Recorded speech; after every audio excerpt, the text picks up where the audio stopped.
just started our session about what is the next for the United Nations 2030 Agenda and Sustainable Development Goals, how we can accelerate our effort. We will start with Dr. Allam, which will... Okay. We will start with Ambassador Petru Dumitriu to talk about the essential role to accelerate and enhance achieving sustainable development goal. Mr. Ambassador. Thank you very much. Where it's coming from. Thank you. Does it work? Okay. So, good morning, everyone, and congratulations for being, still in the front line of our debate and for resisting till the last day in the last session. My presence here among you was clear from the very beginning, 6 years ago when I met Professor. Actually, it was 7 years ago when I met Professor Allam in Geneva, and that was to make an attempt to better connect the United Nations with the academic world, with the university, with the research units, entities, wherever they are. So, of course, my contribution started in my official capacity as an inspector of the United Nations Joint Inspection Unit, and I generated for that unit 3 reports that proved to be in the practice relevant for your work. One on knowledge management, another one on learning, and another one on policy research uptake.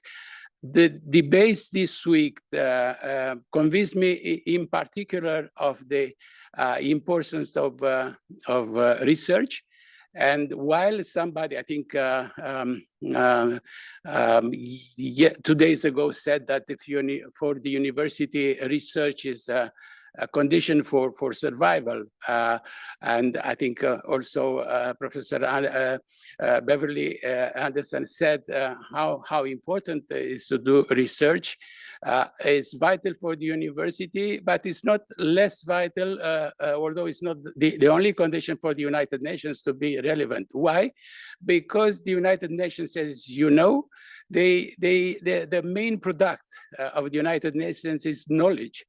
The United Nations is a producer of global public goods. The United Nations does not have its own capacity to produce money, to produce merchandise. So the only thing that is brought by the United Nations to the world is this role of knowledge broker. It's a role of helping and catalyzing cooperation for the international community. Now, I take advantage of speaking before Professor Allam, and I will consume maybe more time than he would expect. I have 6 points to make. I'm trying to be rigorous because I don't have a written presentation. First of all, I think that I feel that it is my duty to tell you more about the United Nations, because I've heard some criticism, which is right in its own, but it's relatively not very right in all respects. So I would start by telling you that there are 3 United Nations, in fact, and there is confusion between the 3. The first United Nations is what we know as the Intergovernmental Mechanism of Cooperation that was created with the United Nations Charter adopted in 1945. And think about the fact that the United Nations Charter, with all shortcomings and maybe problematic issues, this charter continue to be relevant and respected.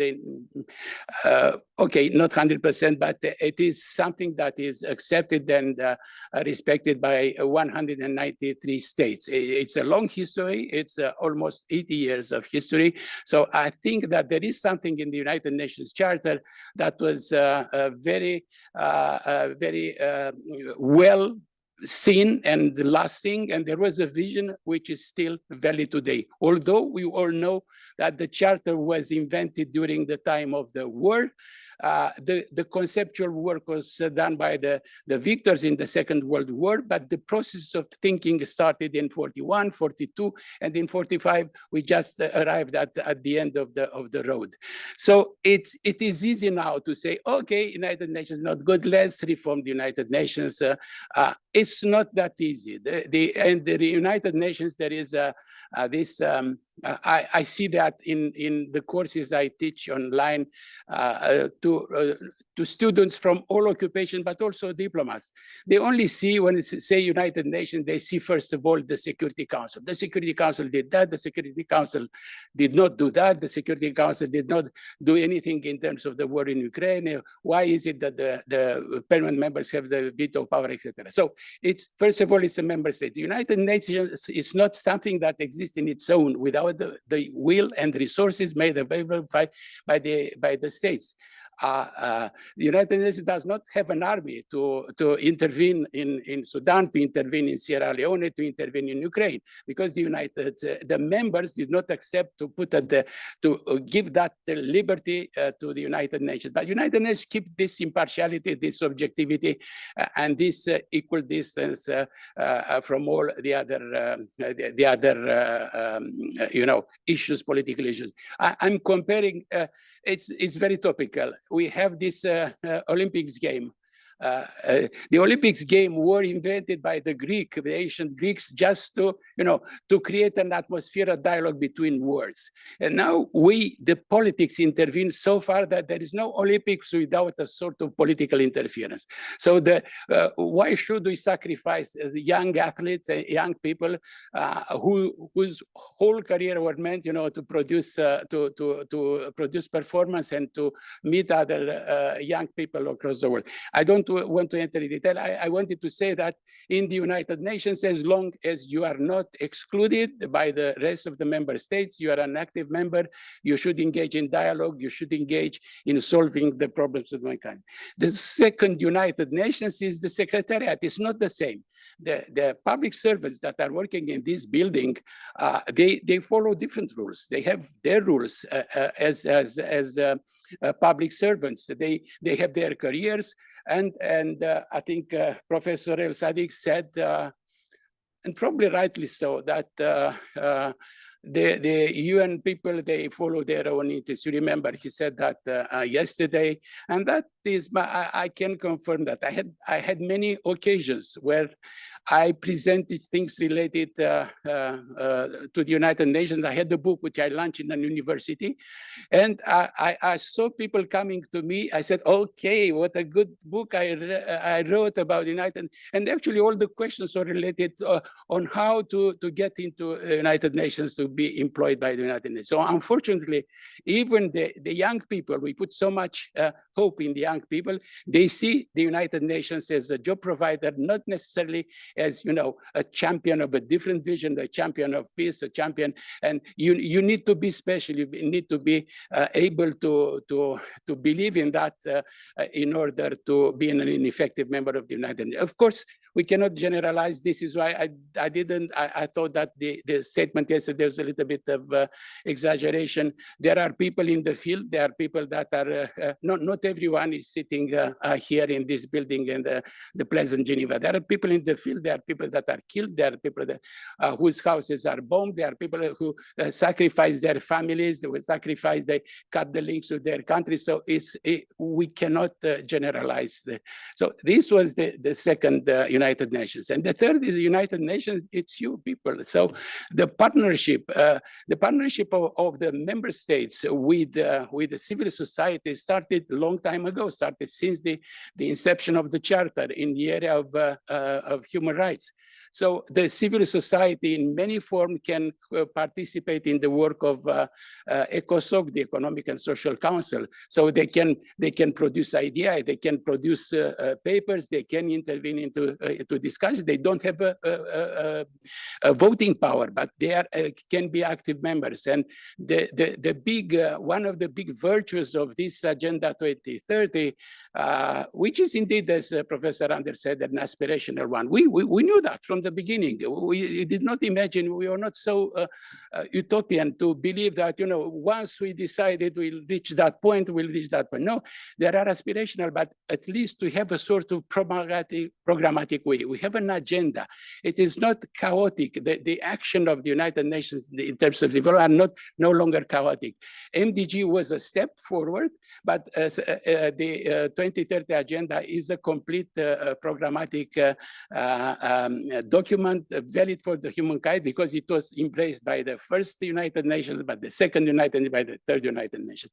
So about the third United Nations, in time, we have developed a number of let's say, specific institutional arrangements.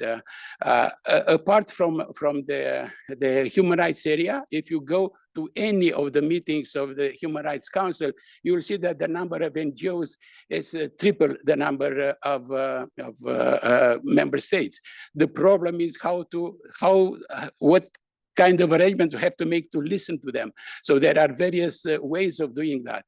If you follow the high-level political forum, which had these debates on the implementation of SDGs, you will see there are big groups of civil society, academic, industry, labor organization, etc., who participated in the elaboration of the document and who are participating in the follow-up process. By the way, it was said from this in this conference room that unlike the MDGs, for which there was a midterm review, for the SDG there is no midterm review. No, the things are even better.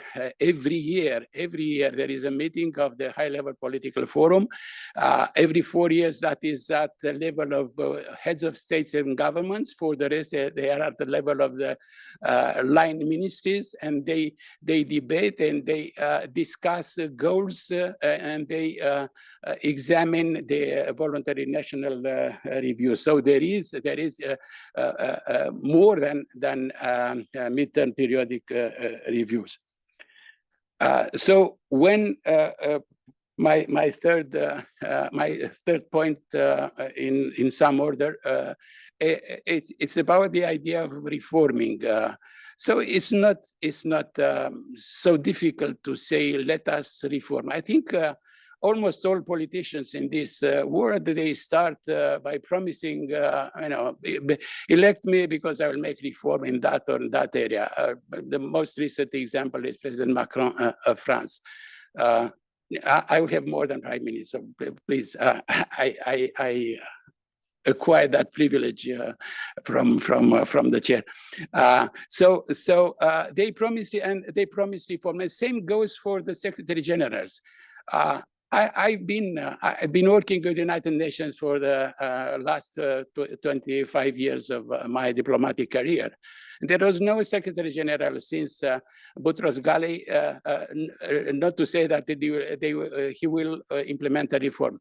My point was that they started a new life. It's like what was done by the predecessor did not exist. Tabula rasa, and then that's my reform. Kofi Annan came and said, that's my reform, two-track reform. Then Ban Ki-moon said, that's my reform, managerial reform. Mr. Guterres said, it's my reform, repositioning the development, and now our common agenda. So they all do reform. That is, I would say, deserve criticism for the United Nations that they not really analyze the reform of the predecessor. They don't care about the continuity. They want to leave a good page in the history, their names and their reform. That's good for them. That's good for their posterity. That's not necessarily very good for the organization.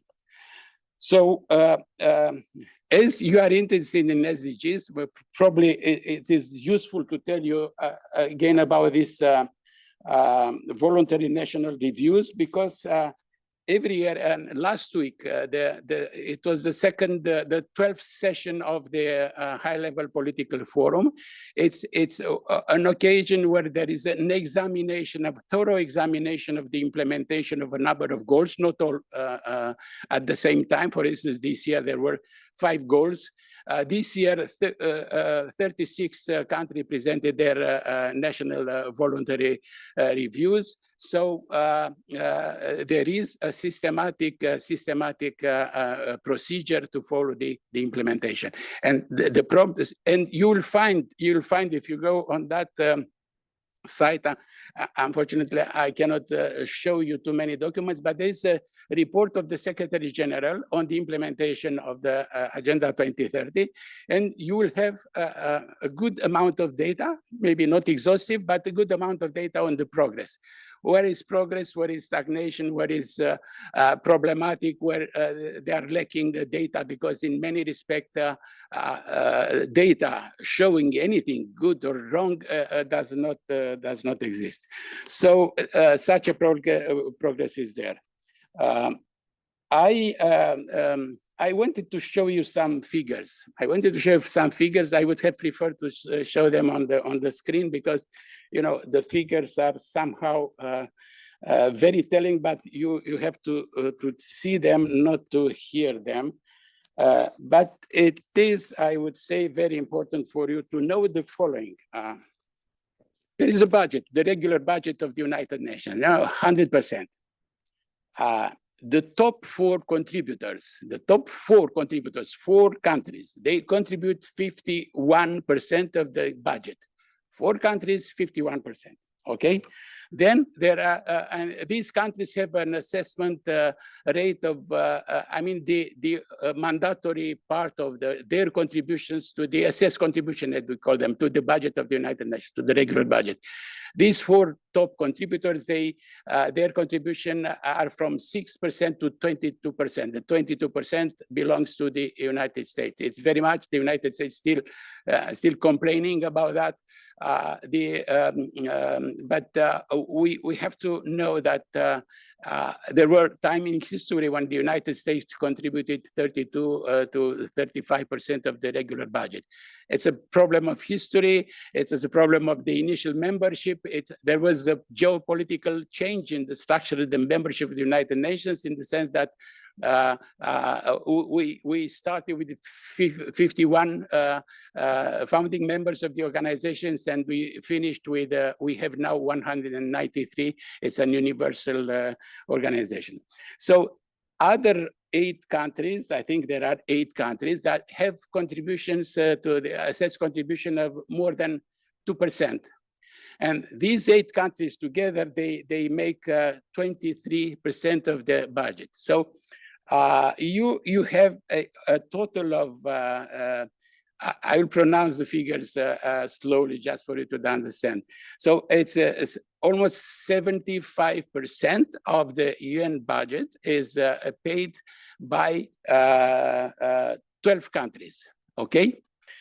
And the permanent members, because we all say, why is it so? Why do we grant so much privilege to the permanent members of the Security Council?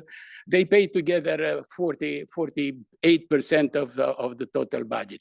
So you see the concentration of the resources in the hands of a few countries. On the other side, the General Assembly work on the one country, one vote system, okay? So there is a simple majority, which is about 128 countries. And be careful, 128 countries, so the poorest countries, the least developed countries, the medium-sized countries, even the countries that are pretty prosperous, but they are not that rich. So 128 countries, they pay together 2.25 5%. So compare the 2.52%, 128 countries. Then you should ask the question, who owns the organizations? Is the P5, it is the top contributors, or it is the majority of the small and medium-sized countries? My pedagogic message I sent to the students is that this is the organization of the small countries and medium-sized countries. Think of the Pacific Islands. Think of the Pacific Islands. What is how could they negotiate anything with their small capabilities in terms of human resources, financial resources? How could they negotiate, let's say, an agreement with the United States or an agreement with the European Union?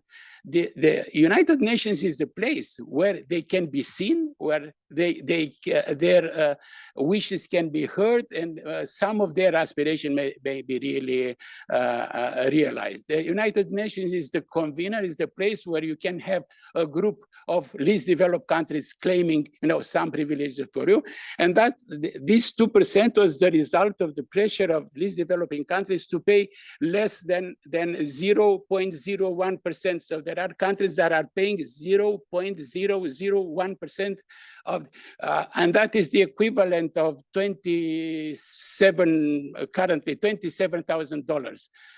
27, I mean, no ambassador will go, small country or big country will not go to New York to work for 27 countries a year. So you see the gap, you see the generosity that the United Nations is practicing in bringing together all of these countries. So let's be less cynical, less drastical when it is about what does. The United Nations does what it can do and what is allowed to do by the member states. And when we are using the magic word reform, we should propose what kind of reform. Security Council reform is the most used, aspiration imperative that we hear. But when it's about who is going to be what in the Security Council, there's no agreement at all. This is why I started my post and my career as a multilateral diplomat in New York with this question of the increase of the membership of the Security Council. It was not realized, not because it was the fault of the UN public servants, or the fault of the civil society or the academia. It was the fault of the member states. Now, last but not least, and maybe that is the most pleasant part for me, and to some extent, it should be an useful information for you. So I've heard your vision on reconnected to the United Nations. I've heard your raising problems in terms of where to publish, how to disseminate our publishing. And much to my satisfaction, I found out that practically the report that the United Nations has produced, the Joint Inspection Unit in 2018, reflects exactly, but from the other side, the same wishes. And I would hardly recommend to you, if you really want to know more about the United Nations and about what you could help the United Nations, because the point is not for the United Nations to help you. Maybe there is that we help you to help us, but you can bring your own help. The university can spare millions of dollars by knowing where and how to offer their own research products, rather than letting the United Nations to resort to professional big consultancy company that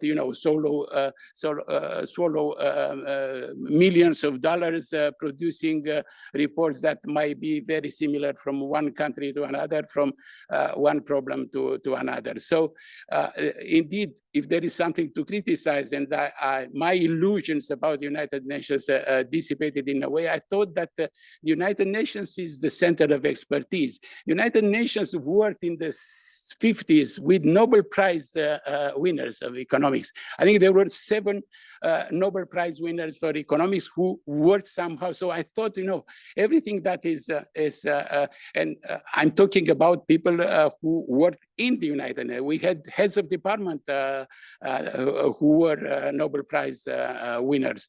And I thought, the knowledge is really produced in-house by the public servant. It is not so. It is not so, and there are justifications for that. So my point is that the United Nations should engage you more, and you should know better what you can offer to the United Nations. And I'll give you a few examples from that report. And if you are really interested, this is available on the GIU website, but I will put the link on WhatsApp before we leave. You are here, and now it's late. I had some figures to show. Let me change the glasses.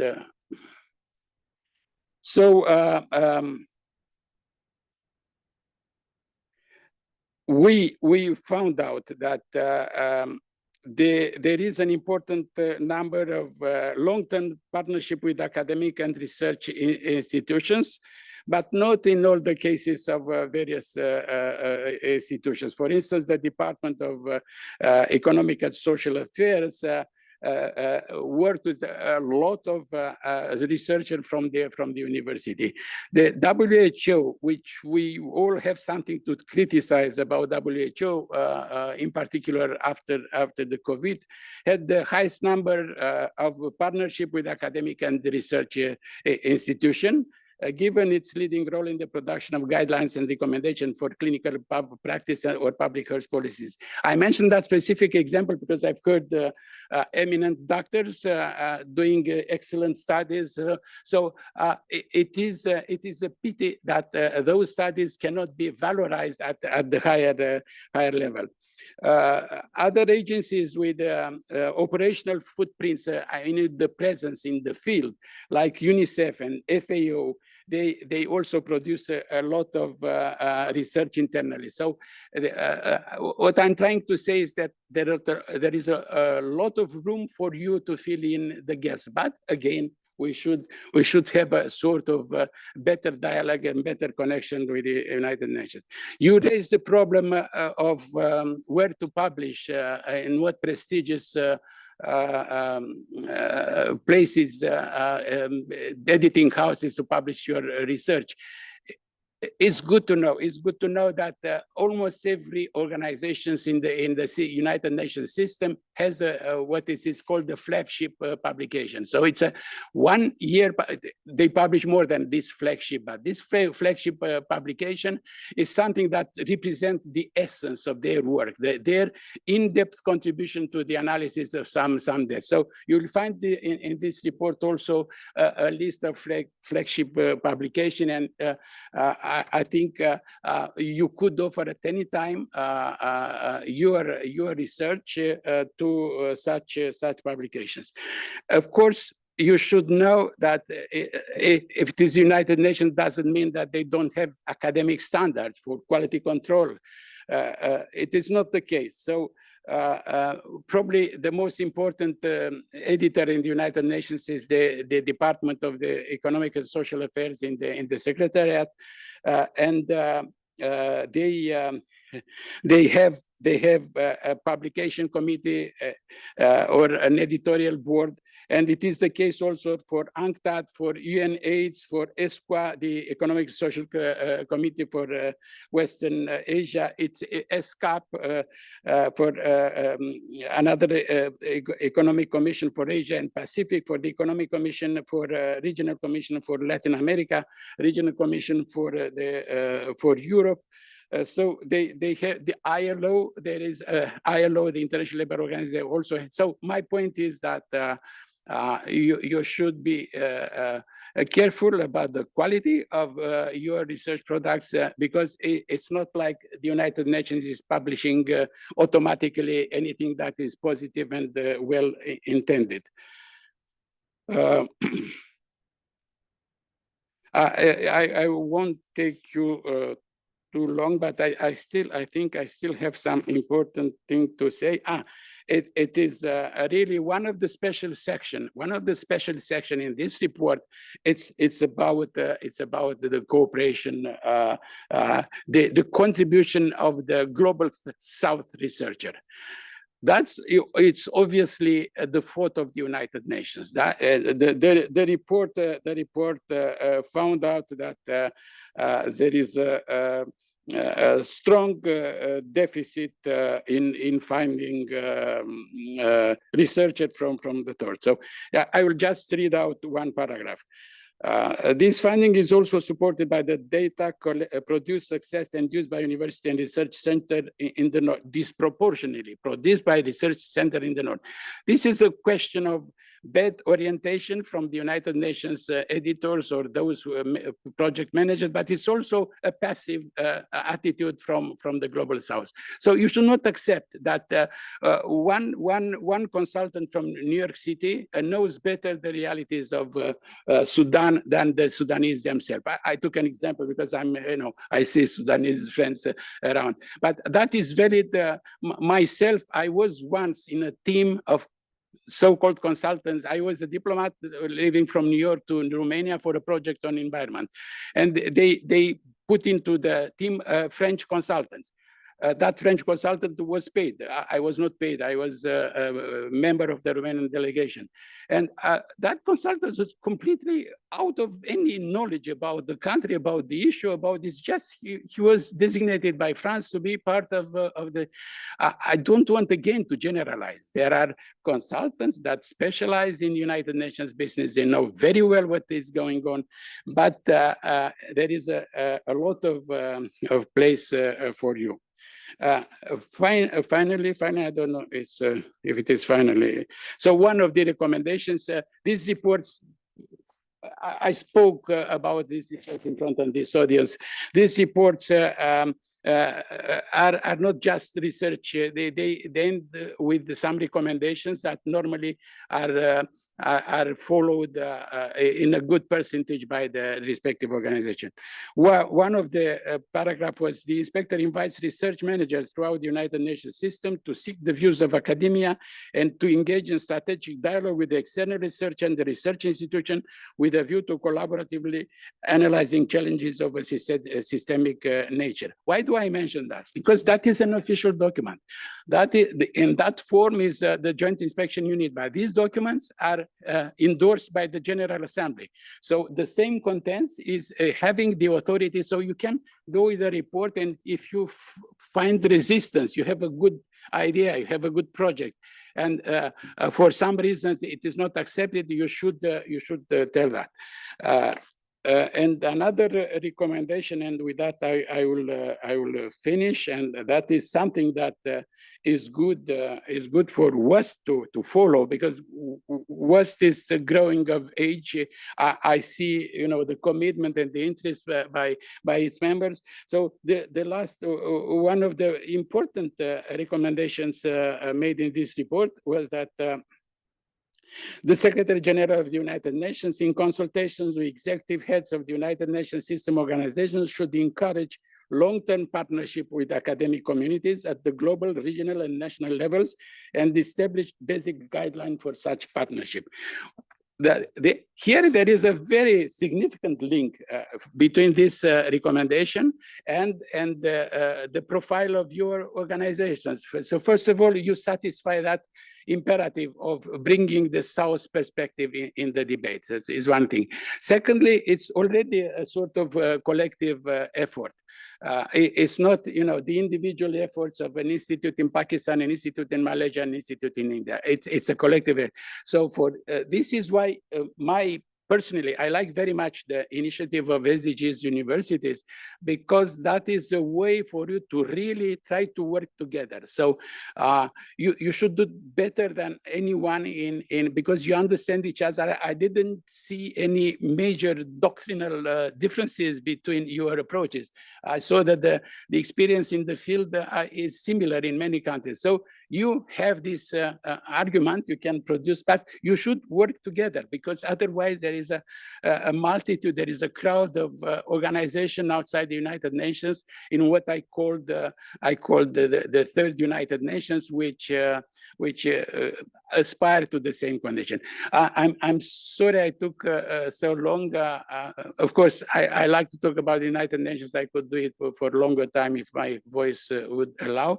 But I really, as concluding remarks, as one that listened carefully to what was said in that room, I wanted to share with you this kind of perspective, and hoping that this will help you in this new stage of the existence of WAST, because I really see it as a new stage, this SDG universities, which should be more than a database, because another problem that I found in the knowledge management report is that the more information we have, the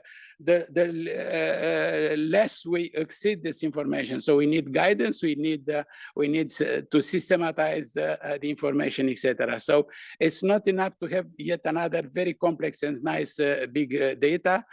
It's good to use that data and produce together useful research products. Thank you very much for the attention again. Thank you. Thank you, Mr. Ambassador. Yes, we agree with you that it's important to enhance the partnership between universities and the United Nations. And as an example, you just have mentioned what the World Association for Sustainability, under the supervision of Dr. Allam, has really achieved that network and in collaboration, that all the world bringing together their knowledge and come up with an outcome. We will see it, inshallah, within upcoming days or months, inshallah. Now, we will move also to enhance this without, for sure, policy making. We cannot accelerate achieving SDG.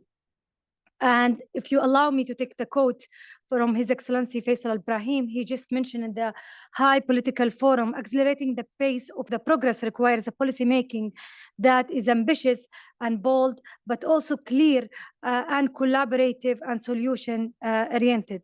So from this perspective, allow me to introduce Dr. Allam, which will provide for us mastering the policy, public policy for implementation in the United Nations agenda.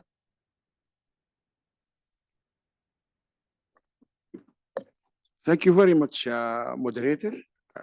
Khloud, thank you very much for you. Good morning to everyone. Assalamu alaikum. I will make this presentation as short as possible because the idea is many people have asked, I mean, this is something we've been working on for many years, and we think it's very important because at the end of the day, who implement the sustainable development, who is responsible for making sure sustainable development is realized in a country is the government. So no matter how much universities are working, NGOs, anyone in the country, it needs a government. And when we've been asked about this question many times in Kingdom of Bahrain, in Nigeria, other countries. Even in Bahrain, we've been asked, where is the office to lead this initiative? In Bahrain, we said to them, Prime Minister Office. So therefore, it will all fall into the government. So public policy is important.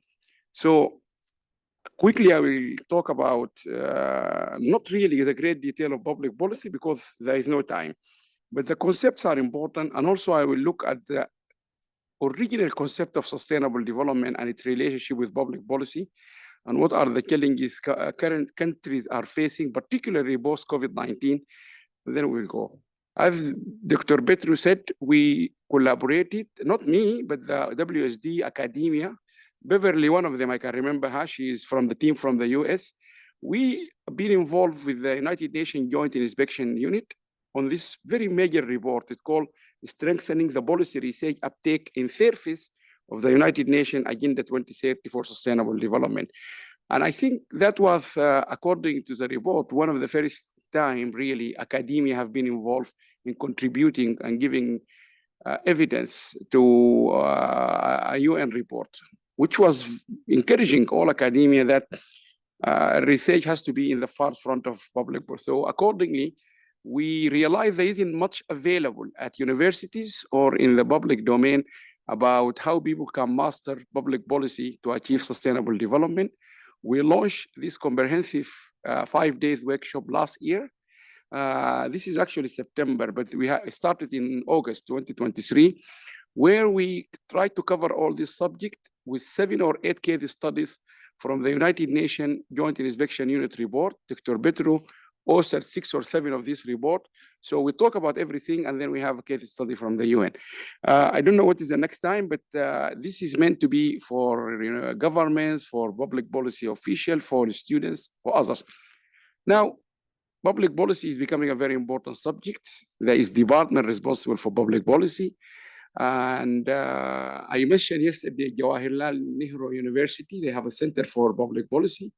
But generally, when we analyze policy, before we go into what are the challenges, we have proposals, or we call it the proposal and systematic evaluation of alternative. There's always the question of alternative. If I can't do this, there's always a question of, I can't do this. What plan B, plan C, plan B? So evaluation of alternative policy options to address specific policy problems. Something I want to achieve, I have to evaluate all the options. Conducted for a specific client emphasizes logic, analytical rigor, and empirical evidence. And I think Dr. Petru have mentioned a lot of this, or emphasized most of them. One particular element of public policy is really what we call it green behavior. And I'm really glad in 2016, Beverly, you were in Turkey, right? Istanbul. That was what you discussed in Istanbul. In Istanbul, 2015, interestingly, when I look back to the journey of WSD, of course, people, they will say to me, Allam, you are biased, because this is, yeah, all of you will say that, but it's true. We discussed this issue in Istanbul 2015, green behavior. And you can see that book, Green Behavior, Rethinking Policy for Sustainability. So that governments need to really drive this. If we're going to be green, we have to start thinking about this. Also, I remember 2016, Sadiq Musa, I see him here, we discussed the future of Europe after the European Union. You remember because at that time, there was lots of discussion about the UK leaving Europe. What will happen? That was discussing before the UK actually leaves the European Union. So green behavior is one issue. And here, just to look quickly, the government in the UK, and I think many European countries, they introduced 5 bins. This is like 8 or 7 years ago. They said if you buy, to try to solve the problem of plastic bags, which is a serious problem worldwide, they said if you want a plastic bag, you have to pay 5 bins. Many people, not myself only, many people told them this is really rubbish. 5 bins will stop someone from throwing a plastic bag in the bin on the street? No. Now it is 30 bins. Now in the UK, if you want to take a plastic bag from the market, you have to pay 30 bins. But many of the British public, and there is many of them here, sorry to put you on the spotlight, maybe Dr. Amani, do you know where that money is going? The 30 bins you pay to supermarket in the UK. Do you know where does it go? I'm not quite sure, but I believe some of it is going through recycle to. It's supposed to actually help because you're paying to do something positive. Even the public, they don't know where that money is going. It's supposed to go to school to educate kids about not throwing plastic bags and so on. So it's a big policy issue. Let's quickly move. Now, I know you all understand sustainable development. We've been through this many times, but there is still, I am happy that we have done a lot of work, but I want to take you back to when this concept of sustainable development came. This is Gro Brundtland. The report was named under her name because she was the chair of the United Nations at that time, who produced this famous report, the World Commission on Environment, 1987. I use this slide every day. I have been traveling with me everywhere, Africa, Middle East. And I want to draw your attention, particularly Arab countries, because until recently, I think we still, the lowest achievers are in the Arab countries. But if you look to the people who were actually involved in writing this historical report, that the deputy chair is Dr. Mansour Khalid from Sudan at the time, rahimahullah.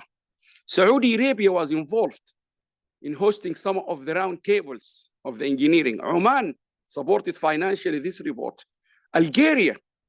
So any Arab countries I go, I say to them, this is one of the reports, which is the most important report of the United Nations. You should not blame the United Nations for not knowing how to do it. When they asked me, but it's very complicated. I said, but your country contributed to this report. Some background say the major person who contributed was Dr. Mansour Khalid from Sudan at the time. This is from the UN, this is not me. So you can see Sudan was there, Saudi Arabia, again, African countries like Zimbabwe. I know Petru will have a different view because he's a UN expert. He will say that doesn't mean they are the only one who knows about it. No, but what I'm trying to say, if I am in a committee, I've produced this report, at least my country will know anything about it, at least. And that will take us to the knowledge transfer. These countries, at least they have tried. So you can see Canada, Yugoslavia, Nigeria, Indonesia. Professor Newman, your country was the founder of this report. Indonesia was one of them, and so on and so on. So that's number. But the important thing, development that meets the needs of the current without compromising the future. We all know this definition. Now, until recently, we start to raise this issue, and I would like you all to raise it with us, particularly the young generations. Kids. I remember Lena said, my dad, he only got his first mobile phone after he graduated. It's true. I only received my mobile phone. The first time I touched a mobile phone after I finished my university. Now kids as young as 2 years, they hold a mobile phone. A study by University of East London, Rawat's colleagues in his department. Yes, this is a major study 3-4 years ago. And I think University of Bristol, and I think one university in Belgium, 220,000 euro is spent on a major research led by one of Dr. Rawat colleagues. They found, and this is a fact, by the way, they found the amount of people watching, the amount of energy consumed for live watching of Despacito. You know the song, the Despacito? Don't be shy. I know all of you have seen it, most of you. The amount of energy they calculated, you know, you watch it live, like this is live now. So the amount of energy we consume by this live broadcast is huge. The amount of people watching that video live on streaming is #1 in the world, by the way. At the time, Rawat's colleagues, they have done that research. It was watched 6.18 billion times, higher than any video in the whole world. No Michael Jackson, whatever it is, nothing. 6.18 billion, not million. Now, at that time, they calculated in their own laboratories the amount of energy consumed to watch that video, equivalent to the energy by 7 African countries. Imagine, Burkina Faso, blah, blah, blah. They have them. This is a big, well-researched. 7 countries, African countries, the amount of energy they consume is equivalent to what we watch. But then more interestingly, was watched everywhere. 10 million viewers from Morocco, 10 million from Saudi Arabia, from every country people watch it. That's not the issue now, why they watch it. Yes, they did a lot of work to find out why people watch that video. That's another thing, to help people in marketing and so on. But that leads us to the question, children, because we are doing all this for them, we need to educate them now. You also have to take the responsibility because they are excessively using mobile phones. And this is a big issue. In the UK, we lost children. Amani will know that. Children, they kill themselves because of watching TV. So that means now we need to change the discussion, public policy.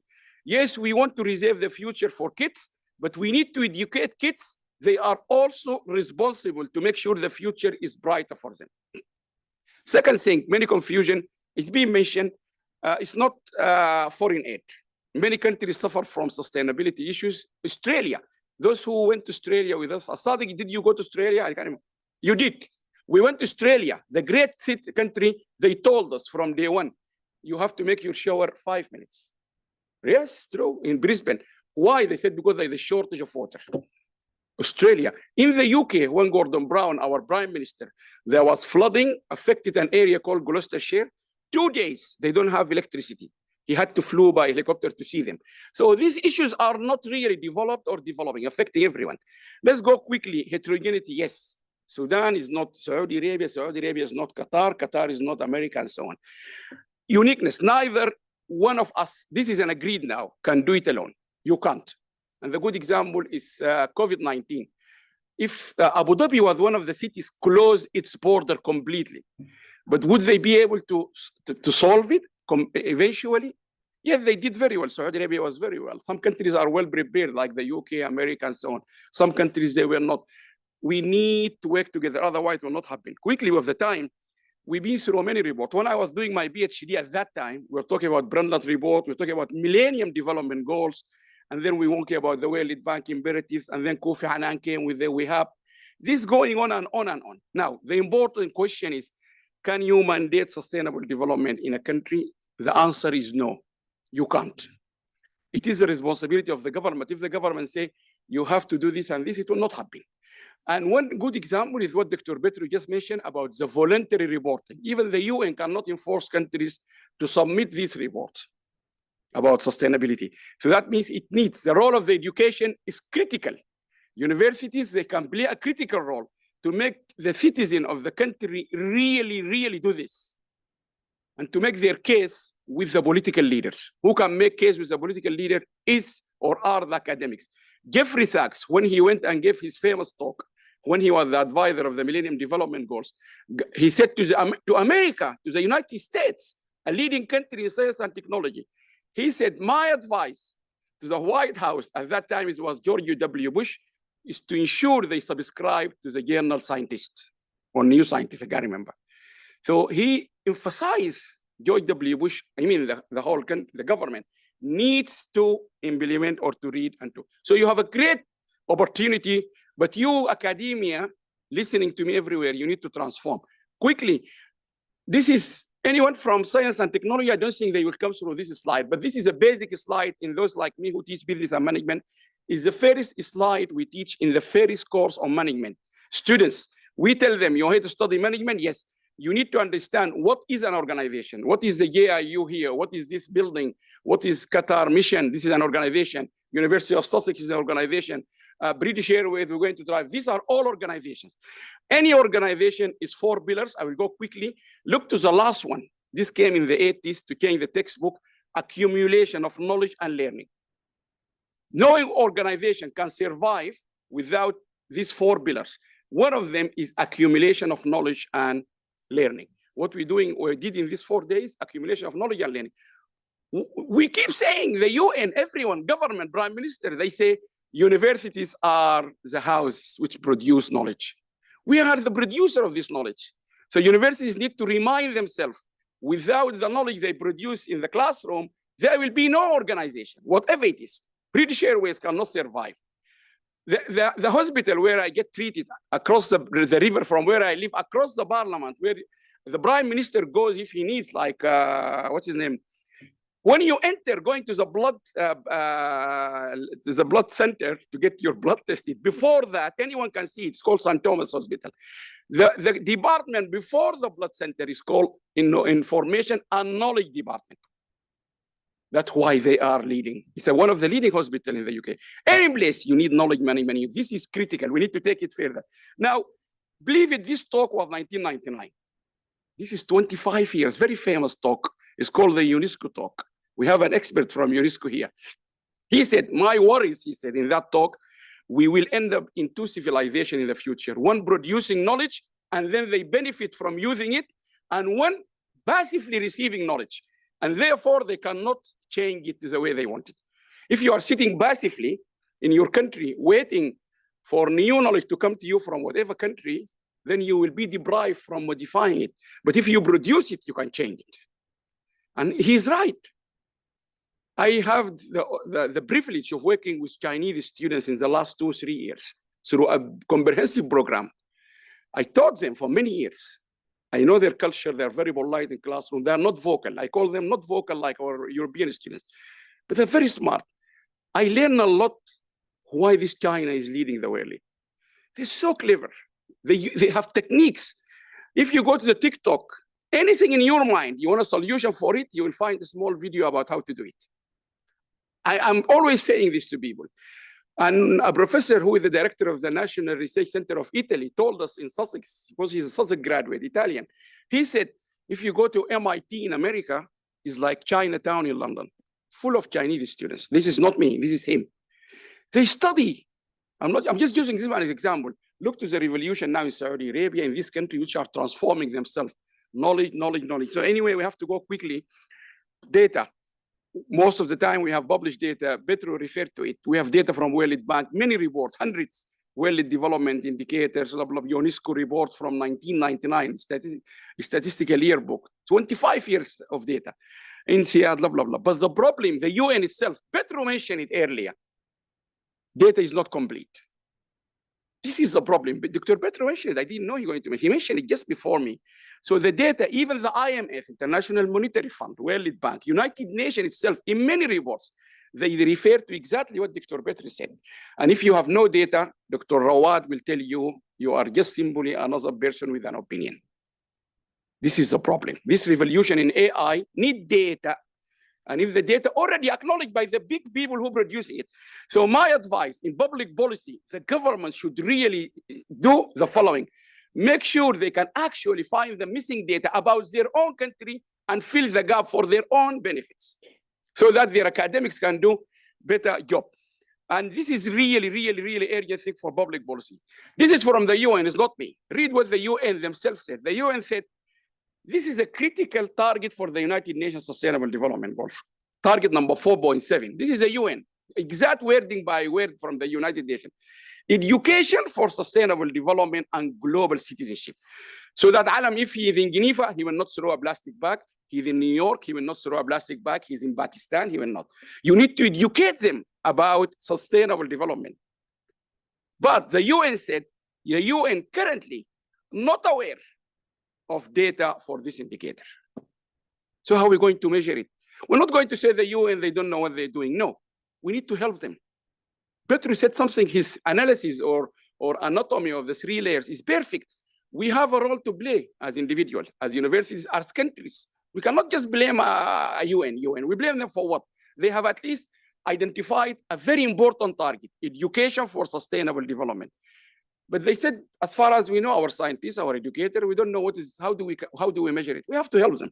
And I know that the time, this is a very long, many people in data science, they know it. You need to have something called Carta. We need to ensure in any country, forget about others, our own country, it has to be complete, accurate, relevant, timeliness, and appropriateness. And one example, at the time Obama became prime minister, one of the interesting places was where he came from. What is it? Hawaii. In Hawaii, they said one of the examples in that report, Hawaii government, the Hawaiian state or in the government, they have, I can't remember, 40-something missing data on one of their public sector. I read that when he became, telling us quickly, the new normal now is COVID. Yes, I know we don't have the mask, but really, changing expectation of employers. They give you a lot of work, lots of meetings. The meetings I attended after, during COVID is higher than the number of meetings I attended while we are full-time at the university. Lots of meetings before you came now, a lot of meetings day and night. You wake up in the morning, meeting people from Indonesia, from China, because that's the late time. You come to the afternoon, you bombard Beverly with Skype. Can you come on Skype, Beverly? And then you end the whole day on meeting. Increased competition post-COVID, yes. Others are repositioning, branding themselves to achieve national and international law, reduction in income and changing technology. So this is a new norm. Globally, there are many challenges, but these are more or less the big challenges everyone is us facing. Conflict and terrorism, no, doesn't even need to be explained. Ukraine, Sudan, Gaza, and so on. Water resources, yes. Fighting over water is very clear. Ethiopia, Sudan, Egypt, the Renaissance Dam is a water issue, no question.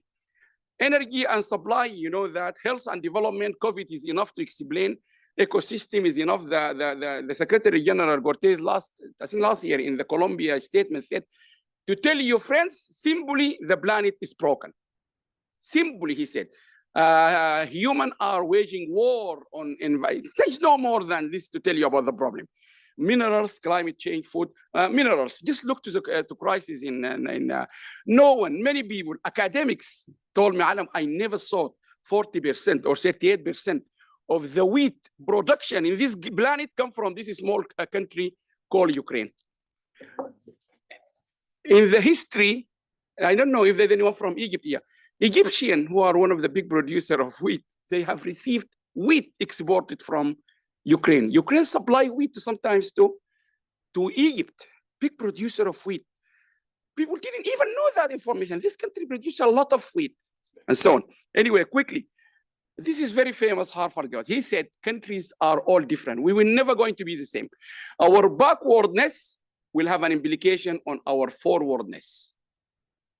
This is a famous, if you like, concept. You need to take it. Qatar, Saudi Arabia, America, your backwardness. UK, they enjoyed democracy for many years.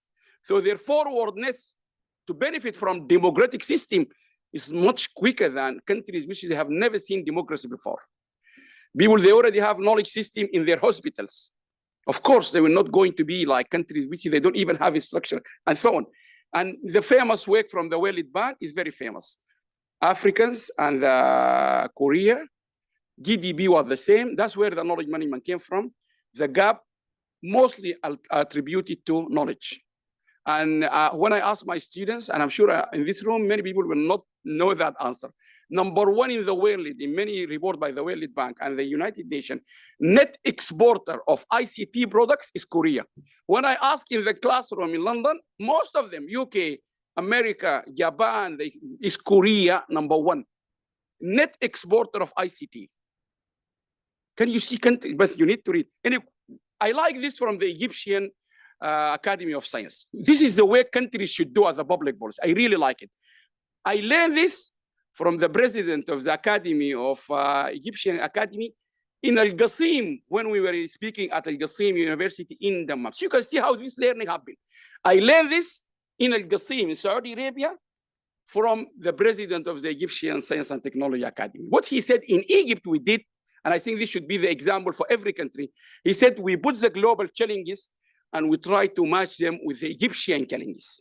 And he said, number one, globally, sustainable development, climate change. Number two, clean water.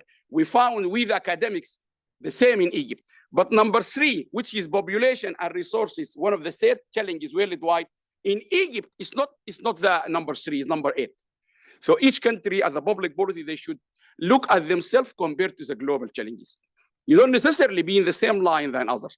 Quickly, this came to the UN and all international forum. I'm not, of course, he's someone like us, but this is, do you really want all of your academia from a singer? That's nothing to do with saying, oh, I can't take advice from someone who is singing or a singer. We took a lot of learning from that video of Despacito. University of East London published report about how significant to learn from that song. Many people worldwide learned from him. He told them, guys, you're talking about Millennium Development Goals. A lot of people are disabled. Did you count them in your calculations? The United Nations at that time, Millennium Development Goal, they said they want 50% of girls to go to university school by 2015. How many of them, maybe some of them might be disabled, like Amani said here. He's obvious, someone just said it to you because he's blind, then he realized these people are not talking about, did they count me? Because obviously, from here, someone with any kind of disability, the way he will walk from here to that door will be different, not because he's disabled, but he can't run quickly because he will get there, but he will need slow pace. That's why in London, in the underground now, I think 6 years, they change. They say, vacate this to someone maybe with disability, and they put something next to it. Not all disability can be seen by your eyes. You don't know if this person is disabled or not. We had a problem in the UK, disabled toilets. Some people, they say, oh, I saw someone not really disabled coming out of the toilet. How did you know? His needs and so on. Lastly, this is how when we established WAD in 1999, 2000, and then 2000, we wrote a big article, what is sustainable development, with my colleague, I remember Josephine Stein, it was in East London, was a graduate of MIT. Wonderful women, American, British. We said for sustainable development, this is 2004 published, education is the heart of this. It's not really about how rich you are. And at that time, we gave example of 2 countries, Saudi Arabia and United Arab Emirates, very rich countries. They were in the bottom 10 of the United Nations Environmental Impact Index. That means if you are very rich, doesn't mean you take care of the environment. Then we gave example again, I gave this example again about the same countries, Saudi Arabia and Emirates, and I added Qatar. When the British Airways, KLM, Air France took these 3 countries to the court, European court, saying these airlines, They are eating our profit because they're being subsidized by their government. The European court here ruled for the favor of the Qatar Airlines, Etihad, and Emirates. They said these airlines, they are eating your profit, they're eating your customer from London, not because their countries subsidize them by oil, but because they are very innovative. To fly from London to Abu Dhabi by Etihad, million times exciting, entertaining than to fly with British Airways. Here you have 800 movies. In British Airways, you have 13 movies. 2 of them are Mr. Bean. Yes. So you can see the people thinking is different. It's not about money. It's not about this. Anyway, I finished, but I think I would like just to draw the following. I hope by the end of this conference, we, the universities, who teach education, universities, UCL, I just heard recently, is #1 in the global ranking of education. They have an Institute of Education. Who teach everything is universities. The key to this is really, really education. And there is new thinking like the World University Association for Community Development, Professor Neom, all that association is about how university connect with the community. So I think the message we take forward, and this is Dr. Petru rightly, we need to change things. We need to move into this because now I can see people, they really focus. Education is the key to all this. Education is the key to obesity, to throwing plastic back, to the future, competitiveness, business. Korea, 97%, I think, of their income is coming from SMEs. Who taught these young people to be at SMEs? A graduate from Queen Mary University, dentistry. I met him in one of the big fairs in London, selling perfumes. He liked to make perfume, and then his family liked it from Birmingham. Then he suddenly ran 2 businesses, perfumes and doing his dentistry work. So this kind of thing is really neat. Thank you very much. I'm sorry I exceeded my time.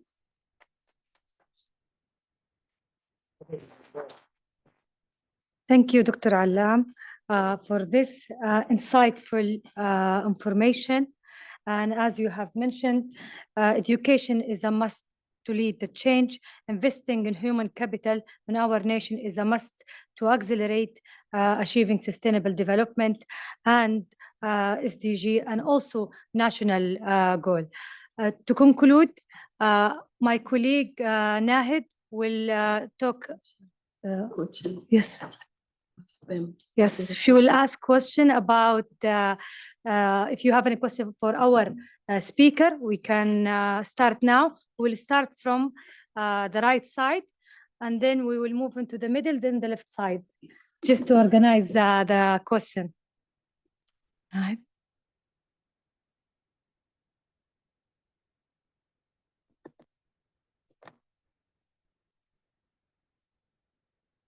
Yes. Thank you very much indeed. Actually, it is very wonderful. We learned so much from Ambassador Dr. Petru from his experience. I'm 100% sure that you are committed to your career and your job, and there are many people like you who are committed. But there is one part of UN you didn't highlight. Actually, the organization, UNDP, UNEP, ITU, that are the organizations that actually should have partnership with academia and research centers to help to make an inclusion to implement the SDGs. So the problem of this organization are not functioning as expected to bring the academia and all this together to work together. I got the pleasure to work with the Journal of Natural Forum, Natural Research Forum. I think is a UNDP journal and is in charge of SDGs. I have reviewed many papers for them. So this is a missing connection. The missing connection to implement SDGs and to create value and knowledge, to put it in correct direction is this type of organization. It's not only this organization, even the regional organization like African Development Bank and other organizations, they are not functioning as expected. So this is a gap here. Besides the political side of the UN Security Council and like this, and also actually it is very unfortunate that UN only funded by 12 countries. This will give them the monopoly. Actually, is very wrong. Every country, a member, should contribute according to the formula, should be designed by UN. But if you give them the chance to fund, you give them the upper hand to do whatever they want to do. And this is a problem here. Thank you very much. Thank you, Dr. Musa. Anyone from the middle have question? Okay. Dr. Nizar? Good. Thank you very much for excellent presentations. And I just want to, I don't know if it's a comment on the comment of Dr. Sadiq or not, but financially, the SDGs implementation has got a real dilemma there. There is what we call the Addis Ababa Declaration to set up the finances for implementing the SDGs, but actually nothing is happening.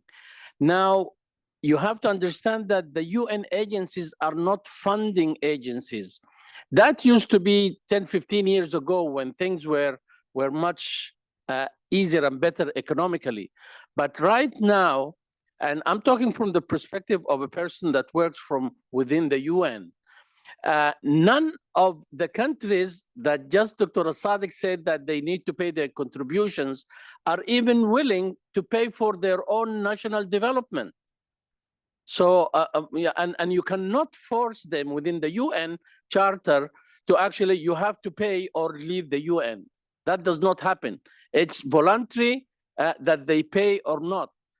Our countries don't want to even go into bilateral partnerships. We go as UNESCO, UNDP, and so, and you talk to the governments, you talk to the ministers, you talk about wonderful plans, but when it comes to that last bit, they're not ready.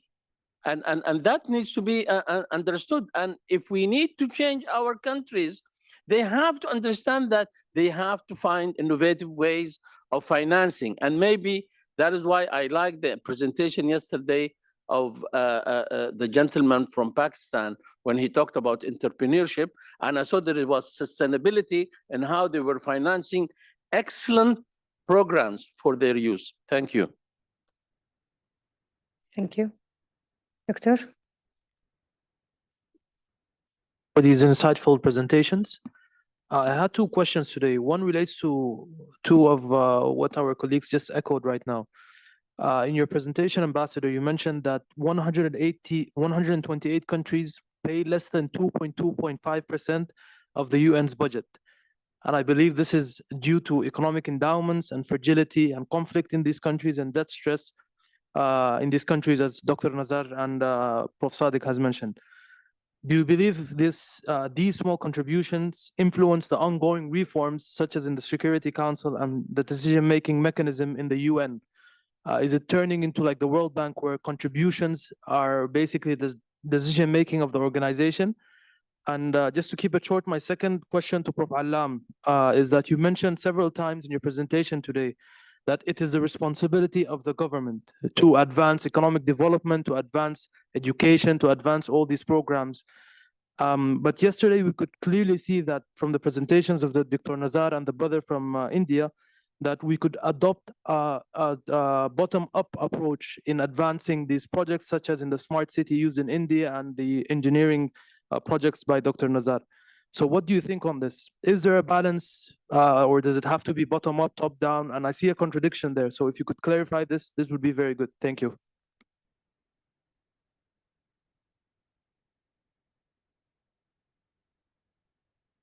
Okay.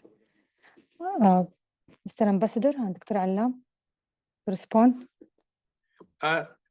there will be a second round. The questions are quite complex, and actually, I'm grateful to Professor El Sadiq because he gave me the opportunity to fill in some information that would respond to some of his objections. So I will have it now. So, what I wanted to say that you are almost perfectly right was this hypocrisy. The member states are very generous when it's about armament, when it's about the military aid. One of the figures I wanted to present to you was the regular budget of the United Nations, which is 3.1 billion.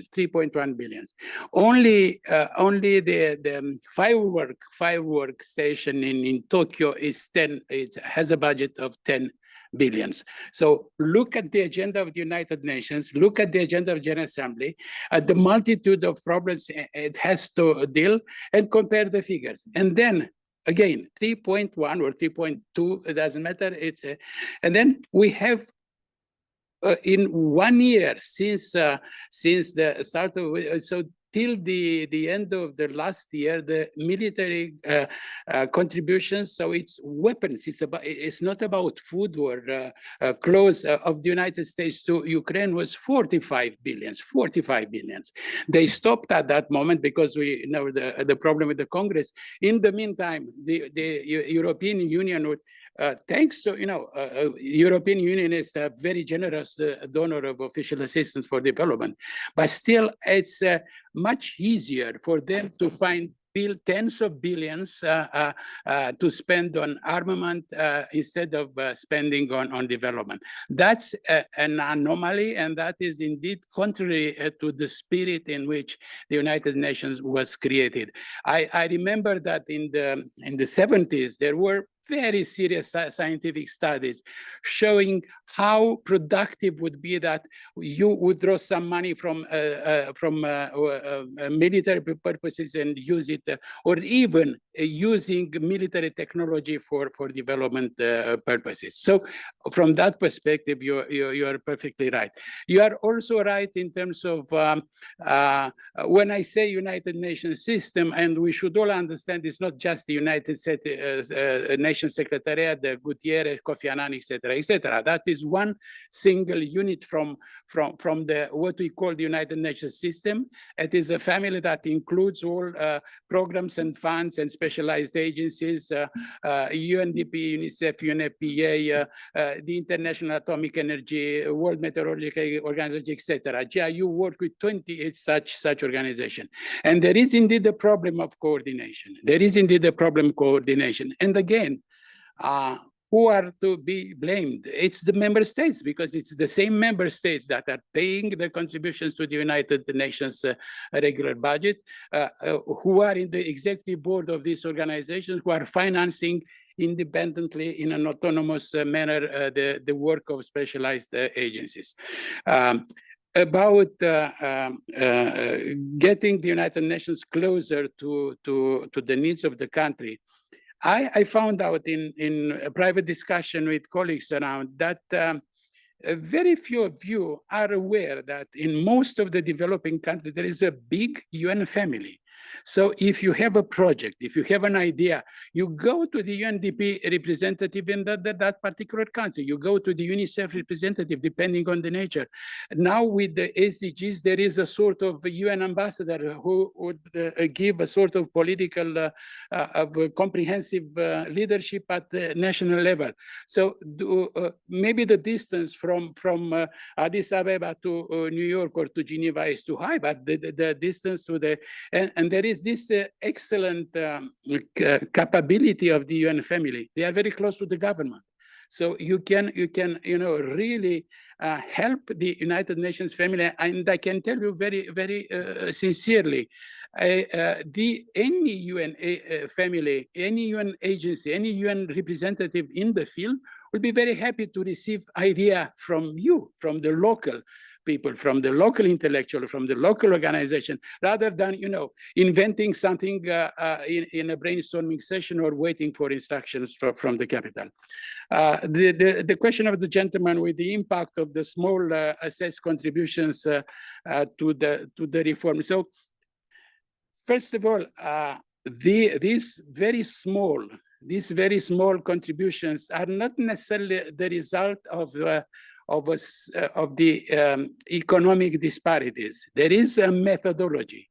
So initially, the thinking was that you pay, like you say with the World Bank, you pay your weight in the gross world product would be represented in your contribution. It's not so. The developing countries, the G77, and there are various other mechanisms. There was that pressure to alleviate the burden, to introduce extra indicators like the debt burden, like the income per capita. So all these indicators in the methodology led to such a lower, but still, as I gave that example, if the contribution of my country is $27,000 per year, and the cost of the mission in New York is $200,000 per year, that it's a sort of anomaly. But I wouldn't say that this affects the decision-making power. It's not like the World Bank. It's still one country, one vote. If you see some resolution, you know, don't quote me that, but there were resolution on Middle East on the Palestinian issue where Israel and United States they had a different vision. I never seen in 4 years in New York diplomats from Micronesia and Marshall Islands, except for these occasions when they came to vote, you know, to have some extra votes in a certain. So the one state, one vote power is still it doesn't have it. The only place where this is a fact, of course, it's the Security Council, but then in the Security Council, it's not the economic power, because Russia is not is not ranking too high in the contribution, but it is the privilege of being a permanent representative and having the veto power. But again, that is a long discussion. We do not want to start it. This is a situation. So this assessed contribution are always the result of a consensual approach. And if we were to judge by the economic realities, the United States could pay even more than they are paying right now. And I was a member in the Committee of Contribution. I remember 15 years ago, there was a pressure on the methodology from the European Union members to determine China, to invent something for China to pay more. Politically speaking, that was not possible because they introduced the notion of purchase power parity, which was not a very solid method of measuring the income of a country. But then the reality, you know, the progress, economic progress of China brought China among the first top contributors. So it's not, again, it's not only economy. There are also other political considerations that are consensual in the General Assembly. Thank you. Thank you, Mr. Ambassador. Just announce now the session is closed. I will leave it to Mosaab to conclude and Dr. Dr. Allam and Mosaab to conclude the remarks. You need to go have flight.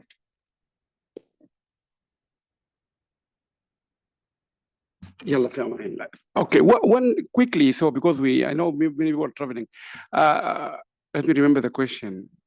Okay, comment on Dr. Sadiq, yes, Dr. Petru, but more importantly, the statement by Dr. Nazar is absolutely important. We all take this. When these UN agencies, 28 of them, WHO, UNESCO, they are not a funding agent, they are not. Many people, even within academia, or UN, but UN has nothing to, there's nothing in their even mandate to fund project. What I have seen when I was working with the World Bank is they go to countries, they will say, we would like to have a project about innovation in Africa, and then they will give it to countries who is interested. I remember I went to Egypt and Tanzania with the World Bank. The Danish government was very keen to invest in agriculture in Africa. So they supported the World Bank work, but these are not funding agencies. Sadiq, right? And we were very surprised. Without Dr. Petru, we never been. When the UN or Dr. Petru approached us, yes, it was really, we were very excited. The UN is going to at least listen to what we have to say. So I agree with you. Although, don't forget, the United Nations, they have universities. They have universities in Japan, in Portugal, in Hamilton. But despite that, yes, but they need to engage more, and we will do our. The last question about who is responsible for implementing SDGs or economic development, it is a government. Why? Two examples. Technology transfer or technical change in a country, all literature or all the books will say the following. And one of them is making this statement. One of the Nobel Prize laureates said, a farmers or a child who farm as his forefathers did, he will never increase productivity unless he used technique or he changed the way he does things. So a Brazilian farmer doing coffee, his son or his grandson, whatever, he will never going to increase the productivity unless he used technology. That's agreed in all textbooks. But then all these books, they come and add the following. The role of the government is to promote technical change. If the government does not promote technical change, it will not be enhanced. Example, in the UK, while you're taking your coffee, I can register a company now here from my mobile phone. I will pay £18. I will give you, this is a company. If anyone wants to do a company with me, we can do it in 18 minutes. By £18 in maybe 8 minutes. But in many countries, you know, the UN have something called, or the World Bank, I remember, doing business index, which country is easy to do business. UK, you can create your company in 5 minutes. Okay, and the PDF will come here. In many countries, oh, that's a big story. Who does this is the government. I give you another example. The UK, they believe strongly in AI, and you have seen the former Prime Minister. He called for an AI summit. He brought all the way. That's one of the few times the government actually organized a summit like this in Downing Street. By Downing Street, he called everyone. The UK government believes strongly on AI, and the future of the country is on AI. The only, if I may be wrong, Dr. Rawat can correct me, I think the only discipline where the government is now supporting, if you study a master or something, is AI. Why? This is where the government have a role. They want to produce more people, particularly women, and so on and so forth. I give you a final example. In United Arab Emirates, when I went to United Arab Emirates 2009, 10, and 11, this is a true story, by the way. The knowledge management, United Arab Emirates, the government deployed in their system. The company, I was with the government, but the company was British, called Mushel, the one who did the knowledge management in the hospital, in the NHS, and so on. One of the things I have seen at that time, if you are in the restaurants, you can buy your mobile phone. You know, you can buy your car parking ticket. You use your mobile phones. You are in the restaurants. The ticket is about to elapse. You can extend it using your credit card. What is interesting, that technology is a British technology. It only happened by municipalities, equivalent to the municipalities in Abu Dhabi, 5 years in the UK. Why? A technology is a British technology. So what they did, you can buy your car park in Abu Dhabi at 2010 or 11, I can't remember. You don't need to go and you can just use your mobile phone, blah, blah, blah. So when you're having dinner in a restaurant, you don't need to rush to your car. You can just extend it. The technology is British, but it was operating in the United Arab Emirates 2010, 11. It started being operated by the government, public, the councils, 2015-16. So after 5 years, the local government in the UK realized this is the best solution to use. The same technology. You can really see. Now, the big shock for many of my colleagues, I said to them, the knowledge management system, the government of Abu Dhabi at that time, deployed in the government office. In my own university at the time, I left for secondment, Sussex University.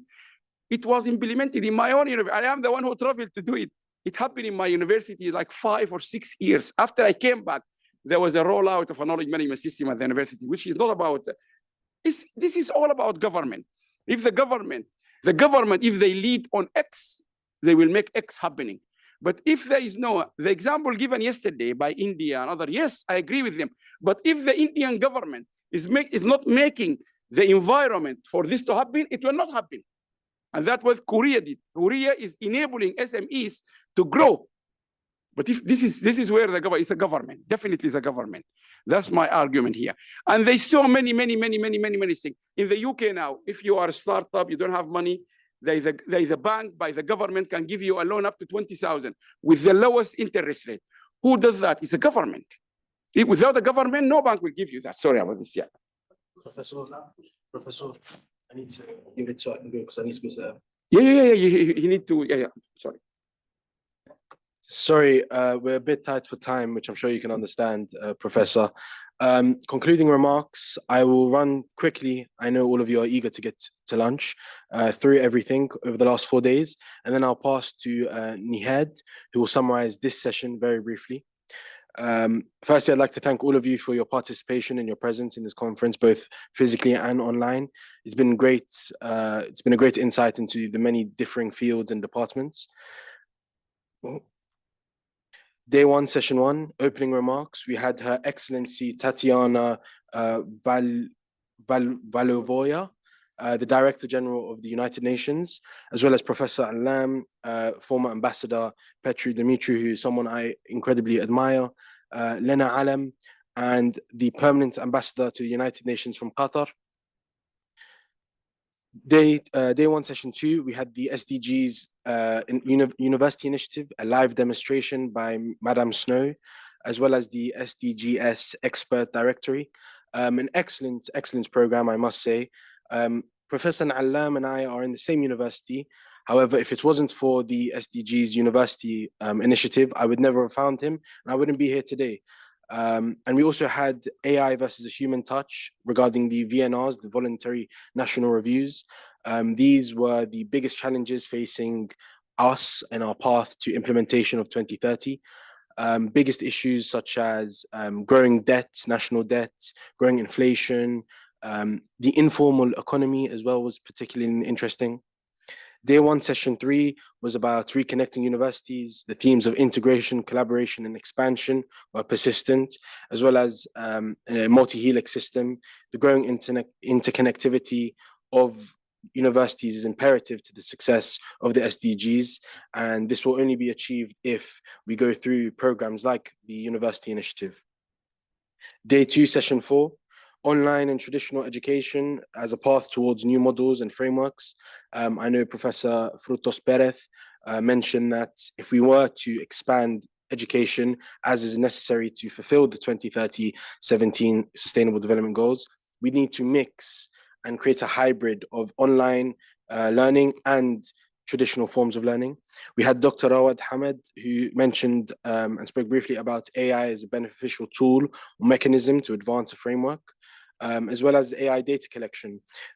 We noticed, as many of the volunteers and the reporters mentioned when they were scouring through the VNRs, was that many nations had gaps in their data, in their knowledge, in their record. And AI would be a tool and a mechanism which we could embrace and utilize and maximize our efforts. Day two, session five was a roundtable discussion about university rankings. It was a very, very insightful discussion. We got many different insights and views. The rankings were that rankings determine university strategies forced in a framework where they prioritize business rather than students. Rankings require regulations. Many of you mentioned that you felt that it was unfair in a way, it was biased, and it was almost corrupt in the nicest way possible. And many of you also mentioned one singular standardized universal system for ranking. We have global rankings and we have local regional rankings. Why not have one where everything is all included and it's easy for employers and students to combine? And also rankings should take into account the number of exported students. I know that was mentioned by Dr. Abdul Salam. A very interesting point, especially with developing nations and their students going abroad to more economically viable destinations such as Europe, Great Britain, so on and so forth. Day two, session six was about business and entrepreneurship, the importance of the private sector driving the implementation. I know we had Khloud, who is part of Red Sea Global, who are leading the way in that. We also had sustainability and leadership through private sector. Business leaders are to lead by example. If they don't, the employees won't follow. The significance of digitalization across developing nations and small to medium enterprises was also imperative. And we also had a shift to a circular economy. The world, prioritizing the world rather than currency. It is difficult, and it is a very difficult compromise and a heavy compromise, but one that we must consider in the future. Day three, session seven was particularly interesting. It was about empowering women, the fifth SDG. The history of women's fights for equality. I know Professor Anderson delivered an exceptional presentation about that. And we also had the mention of No Women, No SDGs. I'm from Great Britain. I know many of you have known that we had a recent general election, and we've seen that the percentage of female MPs has risen to 41%, up 6% from 2019. But many of you also mentioned that that's not enough. We need to go a step further. We have issues like the triple shift, where women do unpaid work, paid work, and carry the emotional burden of their families and friends. And this is something that needs to be rectified. And we also mentioned the increasing violence against women, both domestic and public, and that is imperative to be addressed in the future. Day 3, session 8 was engaging youth to accelerate implementation. I'm a first-year student at Queen Mary University, just finished, and I'm very happy to hear that youth was such a pivotal part of this conference. The role of sport by Professor Thompson was incredibly interesting. It's almost an investment. Many people don't see sports as that way, and it's very topical with the Olympics currently ongoing. A study that's focused on children with unique learning needs, STAMP and STOMP, which was delivered by the excellent Dr. Amani. And we also had the representatives of the Pakistani delegation, where they ran through their youth schemes such as education, employment, and skills. Day 3, session 9, challenges, successes, and lessons learned. We also saw the need for reform in the timing and criteria of the Sustainable Development Goals. As many of you are aware, we have a plethora of ongoing global conflicts, such as the Russian invasion of Ukraine.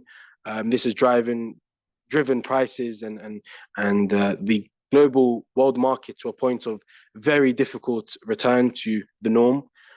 Innovative sustainable development cities, Marka's development city, where they utilize traditional and ancient wisdom through studying of history, such as Babylonia, Fez, and the Indus Valley. And we also saw the necessity of challenging counterfeit medicines in West Africa. And today, day 4, session 10, the transformation of higher education. We had the necessity of e-learning by Dr. Omar Jibril in Sudan, a war-torn country at the moment, and we need to prioritize war-torn nations. We cannot leave behind any students. All students are equal, and we need to prioritize those that are in need. The development of Rakuj in Bangladesh was also interesting. It was similar to Markaz Development City. And the implementation of sustainability in curriculum and community engagement, that's also been a persistent theme in this conference, and one that I look forward to seeing implementation. And day 4, session 11, which is this session now, I'm going to pass over to Nohad, who is the reporter for this session, and she'll briefly summarize. Thank you.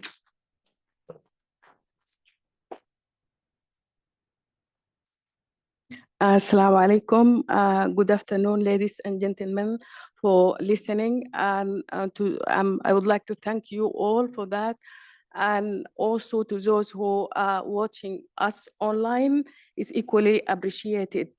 And also, I would like to thank the speakers and the moderators and Mosaab for this amazing presentation. And I will take this chance also to extend my gratitude to Prof. Allam for giving me this opportunity.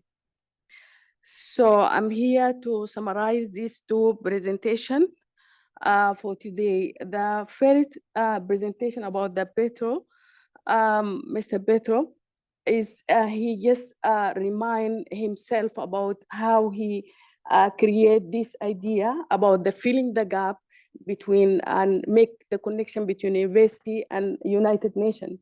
And also I would like to thank him about broaden our horizon for 3 distinct aspects about the United Nations rules, and not like, so we cannot generalize the UN and put the evaluation about the UN in one particular area. And also because we have great thanks for United Nations welcoming us here to discuss this agenda and to collaborate with United Nations how to accelerate this agenda. So also he illustrated the voluntary reports, which is like also mentioned the collaboration between after the collaboration between the countries and United Nations, also how United Nations is make balance between poor country and rich country. So, for example, the poor country, they can contribute with less than 2%. And this is to make balance. And this is how he showed us how the United Nations is generous and make balance between the countries to bring all the countries together in one area. So, and also he just make like 6 points. After that, one, I just explained 2 of them, and the third one is flagship about the publication in the United Nations, and also about the you can bring your own help to United Nations and to just collaborate with United Nations and for the research and whatever you want to do with United Nations, and also come together in a one particular area within a United Nations. And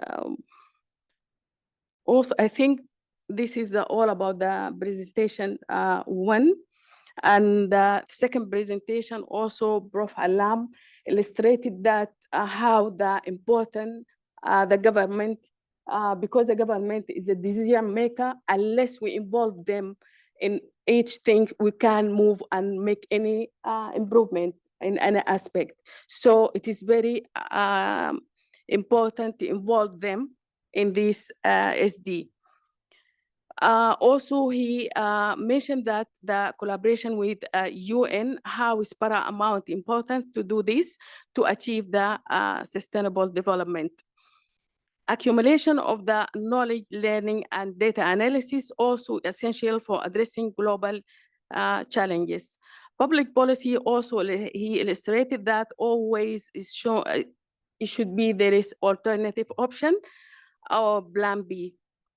Green behavior, it means that he just make the definition, rethinking policy for sustainability.